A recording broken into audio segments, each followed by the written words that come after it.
The repetition of a word or phrase at the beginnings of two or more successive verse lines, clauses or sentences is called anaphora.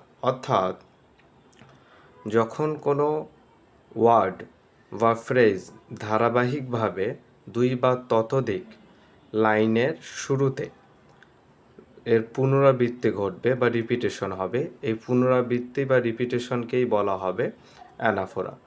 আমরা এক্সাম্পলটি যদি দেখি, so long as men can breathe or eyes can see, so long lives this and this gives life to thee. এই quotation দুটি William শেক্সপিয়ারের sonnet 18 থেকে নেওয়া হয়েছে। দুটো কোটেশন বা দুটো লাইনের শুরুতেই আমরা দেখতে পাচ্ছি সো লং ফ্রেজটি পুনরাবৃত্তি ঘটেছে বা রিপিটেশন হয়েছে। এই যে সো লং ফ্রেজটির পুনরাবৃত্তি বা রিপিটেশন হয়েছে দুটি লাইনের শুরুতেই, এই পুনরাবৃত্তি বা রিপিটেশনকেই বলা হচ্ছে অ্যানাফোরা।